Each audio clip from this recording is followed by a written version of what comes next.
জানিয়ে দেব এইমাত্র পাওয়া বাংলাদেশের সবশেষ আপডেট সংবাদ। শুরুতেই গুরুত্বপূর্ণ সংবাদগুলোর শিরোনাম। বাংলাদেশের রাজনৈতিক বন্দীদের মুক্তির আহ্বান জানালো জাতিসংঘ। এরপর জানাবো সংসদের নামে বেনামে ছদ্মনামে সবাই আওয়ামী লীগের। বিরোধী দল কারা হবে, তারা কে কি বলবে বা করবে, স্বতন্ত্র লীগের ভূমিকা কি হবে, সবকিছুই পুতুল খেলার মতো সুতোর গোড়া ধরে রাখবেন একজনই। এদিকে সংসদ বাতিলের দাবিতে রাজধানীতে এলডিপির কালো পতাকা মিছিল। আরো জানাবো সংসদ বাতিল ও নতুন নির্বাচনের তারিখ ঘোষণার দাবিতে রাজধানীতে জামায়াতের বিক্ষোভ মিছিল ও সমাবেশ। এদিকে দেশি বিদেশি বিভিন্নমুখী ষড়যন্ত্রকে প্রতিহত করে নির্বাচন হয়েছে বলেছেন ওবায়দুল কাদের। এবং সর্বশেষ জানাবো বিশ্বের ১৮০ দেশের মধ্যে দুর্নীতিতে দশম স্থানে বাংলাদেশ। এতক্ষণ শুনছিলেন গুরুত্বপূর্ণ সংবাদগুলোর শিরোনাম, এবারে বিস্তারিত। আজকের সংবাদ সম্পর্কে আপনার মূল্যবান মতামত লিখে জানান। জানিয়ে দিন কোন স্থান থেকে আমাদের সংবাদ শুনছেন অথবা দেখছেন। বাংলাদেশের রাজনৈতিক বন্দীদের মুক্তির আহ্বান জানালো জাতিসংঘ। বাংলাদেশের রাজনৈতিকভাবে কারাগারে বন্দী থাকাদের মুক্তির আহ্বান জানিয়েছেন জাতিসংঘের মুখপাত্র স্টিফেন ডুজারিক। তিনি বলেন, রাজনৈতিক মত প্রকাশের কারণে মানুষদের কারাগারে প্রেরণ এটা হতে পারে না বলে আমরা নীতিগতভাবেই বিশ্বাস করি। সোমবার ২৯ জানুয়ারি নিয়মিত ব্রিফিংয়ে জাতিসংঘের মুখপাত্র স্টিফেন ডুজারিক এই আহ্বান জানান। বাংলাদেশের মানবাধিকার পরিস্থিতি নিয়ে জাতিসংঘের মানবাধিকার বিষয়ক বিশেষজ্ঞদের উদ্বেগ এবং কারাগারে আটক বিরোধী দলগুলোর হাজার হাজার নেতাকর্মীর প্রসঙ্গে উল্লেখ করে ব্রিফিংয়ে এক সাংবাদিক জানতে চান, বাংলাদেশে বিভিন্ন মামলায় কিংবা মামলা ব্যতীত আটক সব রাজনৈতিক দলের কর্মীদের আন্তর্জাতিক আইন মেনে অবিলম্বে এবং নিঃশর্তভাবে মুক্তি দিতে সরকারকে জাতিসংঘের মানবাধিকার বিষয়ক বিশেষজ্ঞরা যে আহ্বান জানিয়েছেন সেই আহ্বানের সঙ্গে মহাসচিব কি একমত? জবাবে স্টিফেন ডুজারিক বলেন, রাজনৈতিক মত প্রকাশের কারণে মানুষদের কারাগারে প্রেরণ এটা হতে পারে না বলে নীতিগতভাবে আমরা বিশ্বাস করি। তিনি অনতি বিলম্বে আটককৃতদের মুক্তির আহ্বান জানান। সংসদের নামে বেনামে ছদ্মনামে সবাই আওয়ামী লীগের। বিএনপির সিনিয়র যুগ্ম মহাসচিব রুহুল কবির রিজভী বলেছেন, সংসদের নামে বেনামে ছদ্মনামে সবাই আওয়ামী লীগের লোক। প্রধানমন্ত্রী শেখ হাসিনাই এদের অন্নদাত্রী। আওয়ামী লীগ এককভাবেই লুটেছে ২২৩টি আসন। ৬২ জন স্বতন্ত্র ডামি এমপির ৫৮ জনই আওয়ামী লীগের নেতা। সেই হিসাবে ২৯৯ জনের মধ্যে ২৮০ জনই মূলত আওয়ামী লীগ নেতা। এর মধ্যে জাতীয় পার্টি শেখ হাসিনার আশীর্বাদের বিরোধী দল। এদেরও লালন পালন করেন শেখ হাসিনা। শেখ হাসিনা দয়া করে ১১ আসন ছেড়ে দিয়েছেন তাদের জন্য।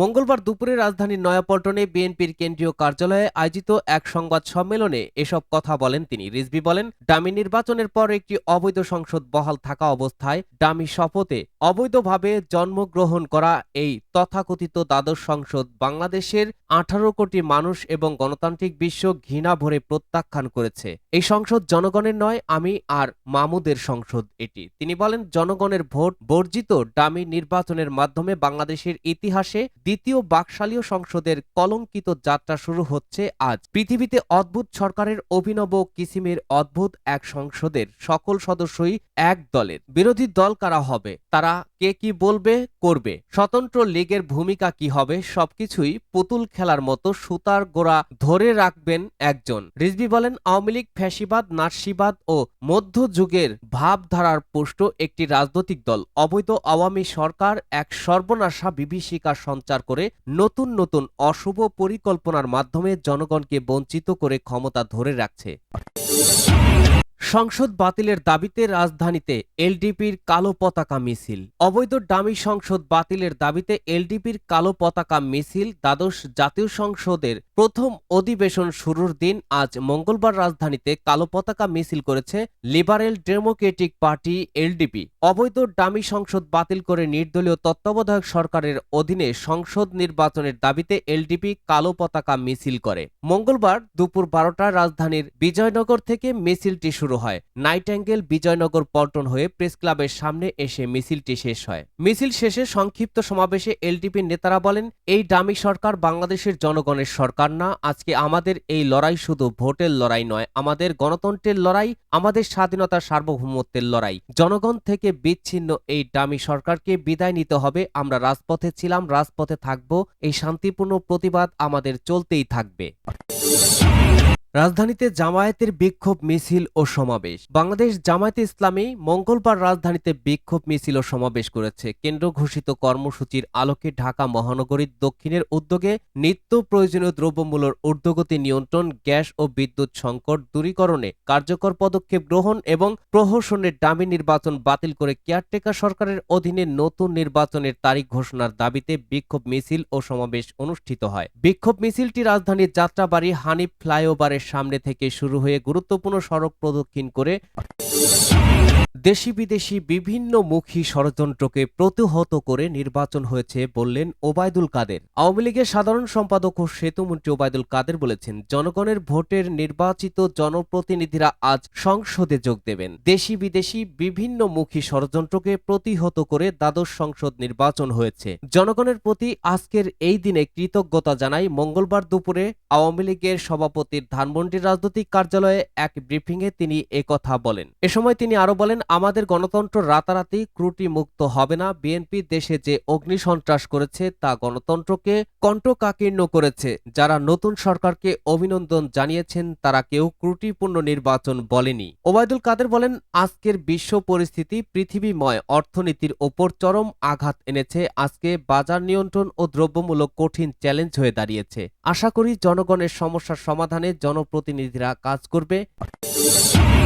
সবচেয়ে দুর্নীতিগ্রস্ত দেশ হিসেবে বাংলাদেশ দশম। বিশ্বের ১৮০টি দেশের মধ্যে সবচেয়ে দুর্নীতিগ্রস্ত দেশের তালিকায় বাংলাদেশের অবস্থান দশম বলে জানিয়েছে জার্মান ভিত্তিক দুর্নীতি বিরোধী আন্তর্জাতিক সংস্থা ট্রান্সপারেন্সি ইন্টারন্যাশনাল টিআই। দুর্নীতিগ্রস্ত দেশ হিসেবে বাংলাদেশের স্কোর এবার ২৪। অভিন্ন স্কোর নিয়ে বাংলাদেশের সঙ্গে একই অবস্থানে রয়েছে আফ্রিকান রিপাবলিক, ইরান, লেবানন ও জিম্বাবুয়ে। আজ মঙ্গলবার বেলা ১২টায় ধানমন্ডির মাইডাস সেন্টারে ট্রান্সপারেন্সি ইন্টারন্যাশনাল বাংলাদেশের টিআইবি এক সংবাদ সম্মেলনে বিষয়টি তুলে ধরে। ২০২৩ সালে সবচেয়ে দুর্নীতিগ্রস্ত দেশের তালিকায় বাংলাদেশের অবস্থান ছিল ১২তম। বাংলাদেশের স্কোর ছিল ২৫ আর তালিকার দেশ হিসেবে ১৪৭তম অবস্থানে ছিল বাংলাদেশ, যেখানে এবার ১৪৯তম। সংবাদ সম্মেলনে টিআইবির নির্বাহী পরিচালক ডক্টর ইফতেখারুজ্জামান বলেন, সিপিআই দুর্নীতির ধারণা সূচক অনুযায়ী বাংলাদেশের অবস্থান হতাশাজনক। সিপিআই ২০২৩ অনুযায়ী এই বছর বাংলাদেশের স্কোর ২০২২ এর তুলনায় ১ পয়েন্ট কমে ২৪। নিম্নক্রম অনুযায়ী অবস্থানে ২ ধাপ অবনতি হয়ে ১৮০টি দেশের মধ্যে বাংলাদেশের অবস্থান দশম এবং ঊর্ধ্বক্রম অনুযায়ী ১৪৯তম। তিনি বলেন, সূচকের বিশ্লেষণ করলে ২০২৩ সালে বাংলাদেশের স্কোর অবস্থান গত এক যুগের মধ্যে সর্বনিম্ন।